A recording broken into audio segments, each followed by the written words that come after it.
అది అమరావతి కాదు భ్రమరావతి అన్నారు వైసీపీ నేత Ambati Rambabu. World class city కాదు కానీ వట్టి సిటీనే అయినా కట్టాలి అంటూ కూటమి ప్రభుత్వంపై సెటైర్లు వేశారు. మరోవైపు అంబటి రాంబాబుకు కౌంటర్ ఇచ్చారు కూటమి నేతలు. అమరావతిని చూసి ఏడవద్దన్నారు మంత్రి పార్థసారథి.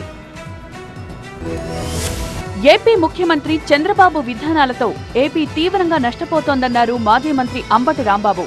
అమరావతి అంతా భ్రమరావతి అని ప్రజలు గమనిస్తున్నారన్నారు. అమరావతి 1లో నిర్మించిందేం లేదన్నారు. అమరావతి 2లో కూడా నిర్మించబోయేదేమీ ఉండదని విమర్శించారు మాజీ మంత్రి. World class capital it is possible. ఎంత రాష్ట్రం ఉంది? చిన్న రాష్ట్రం, అవునా కాదా? అలాంటి రాష్ట్రానికి మీరు ఒక మహాపట్టణాన్ని, that a world class capital, ఏంటండి ఇదేమో దేశమా?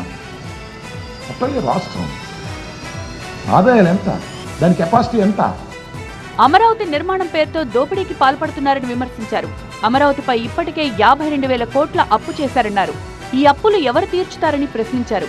రాజధాని నిర్మాణానికి 53,000 ఎకరాలు సరిపోదా, మరో 42,000 కావాలా అంటూ కూటమి ప్రభుత్వాన్ని ప్రశ్నించారు. మేము రాజధానికి వరల్డ్ క్లాస్ క్యాపిటల్ నిర్మించటంలో ఆయన నిర్మిస్తానంటే మాకేం అభ్యంతరం లేదు, మాకు సంతోషమే.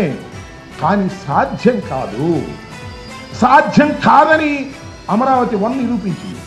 వైసీపీ నేత అంబటి రాంబాబుపై టీడీపీ ఎమ్మెల్యే కన్నా లక్ష్మీనారాయణ ఫైర్ అయ్యారు. జగన్ పాలనలో అమరావతిని సర్వనాశనం చేశారని విమర్శించారు. అమరావతిని పట్టించుకున్నందుకే వైసీపీ అధికారం కోల్పోయిందన్నారు. రాష్ట్రంలో మరి చంద్రబాబు నాయుడు గారు, పవన్ కళ్యాణ్ గారు, మోడీ గారి సహకారంతో మళ్ళీ రాజధానిని పునర్నిర్మాణం చేసుకుని అభిప్రాయాలు లేకుండా రాజధాని మారుస్తాము అని చెప్పేసి తన సొంత నిర్ణయం, తన స్వలాభం కోసం తీసుకున్న నిర్ణయం అది చెల్లదు అని చెప్పేసి నేను గట్టిగా ఆ రోజున కూడా చెప్పాను. అదే జరిగింది. పూచిక పుల్ల కూడా తీసుకెళ్ళకపోయాడు.